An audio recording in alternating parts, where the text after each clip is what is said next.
Hi, my name is Jazmin Jimenez. I am from the Lula v. York Library, and I'm going to be reading an excerpt from Aristotle and Dante Discover the Secrets of the Universe by Benjamin O'Leary Science.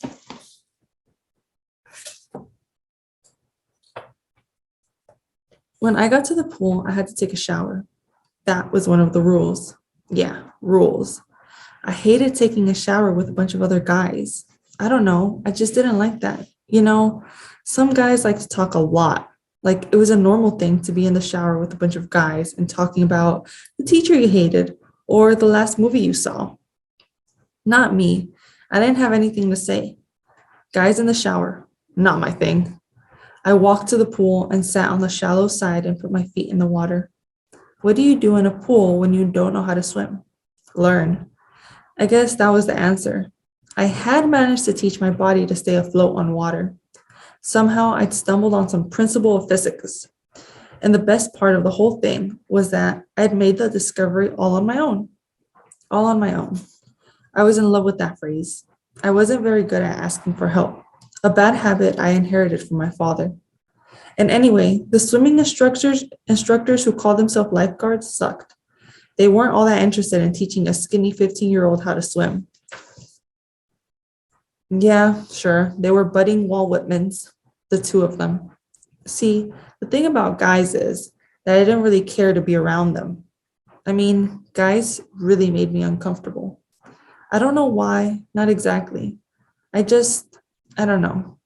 I just didn't belong. I think it embarrassed me that I was a guy. And it really depressed me that there was the distinct possibility that I was going to grow up and be like one of them. Yeah, and a guy is about as smart as a piece of dead wood infested with termites. My mom would have said that they were just going through a phase. Pretty soon, they would get their brains back. Sure, they would. Maybe life was just a series of phases, one phase after another after another. Maybe in a couple of years, I'd be going through the same phase as the 18-year-old lifeguards. Not that I really believed in my mom's phase theory. It didn't sound like an explanation. It sounded like an excuse. I don't know. I don't think my mom got the whole guy thing. I didn't get the guy thing either. And I was a guy. I had a feeling there was something wrong with me. I guess I was a mystery even to myself. I had serious problems. One thing was for sure. There was no way I was going to ask one of them to help me out with my swimming. It was better to be alone and miserable. It was better to drown. So I just kept to myself and sort of floated along. Not that I was having fun. That's when I heard his voice, kind of squeaky. I can teach you how to swim. I moved over to the side of the pool and stood up in the water, squinting into the sunlight. He sat down on the edge of the pool. I looked at him suspiciously. If a guy was offering to teach me how to swim, then for sure he didn't have a life. Two guys without a life? How much fun could that be? I had a rule that it was better to be bored by yourself than to be bored with someone else. I pretty much lived by that rule. Maybe that's why I didn't have any friends. He looked at me, waiting, and then he asked again, I can teach you how to swim if you want. I kind of liked his voice. He sounded like he had a cold, like he was about to lose his voice. You talk funny, I said. Allergies, he said. What are you allergic to? The air, he said. That made me laugh. My name is Dante, he said. That made me laugh harder. Sorry, I said. It's okay, people laugh at my name. No, I said. See, it's just my name's Aristotle. His eyes lit up. I mean, the guy was ready to listen to every word I said. Aristotle, I repeated. Then we both kind of went a little crazy, laughing. My father's an English professor, he said. At least you have an excuse. My father's a mailman. Aristotle is the English version of my grandfather's name. And then I pronounced my grandfather's name with this really formal Mexican accent, Aristoteles. And my real first name is Angel. And then I said it in Spanish, Ángel. Your name is Angel Aristotle? Yeah, that's my real name. We laughed again. We couldn't stop. I wondered what it was we were laughing about. Was it just our names? Were we laughing because we were relieved? Were we happy?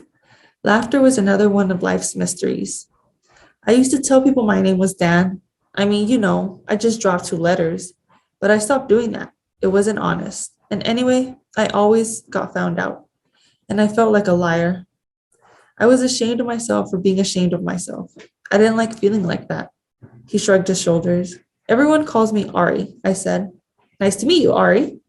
I liked the way he said, nice to meet you, Ari, like he meant it. Okay, I said, teach me how to swim. I guess I said it like I was doing him a favor. He either didn't notice or didn't care. Dante was a very precise teacher. He was a real swimmer, understood everything about the movements of arms and legs and breathing, understood how a body functioned while it was in the water. Water was something he loved, something he respected. He understood its beauty and its dangers. He talked about swimming as if it were a way of life. He was 15 years old. Who was this guy? He looked a little fragile, but he wasn't. He was disciplined and tough and knowledgeable. And he didn't pretend to be dumb and ordinary. He was neither of those things. He was funny and focused and fierce. The guy could be fierce, and there wasn't anything mean about him. I didn't understand how you could live in a mean world and not have any of that meanness rub off on you. How could a guy live without some meanness? Dante became one more mystery in a universe full of mysteries. All that summer, we swam and read comics and read books and argued about them.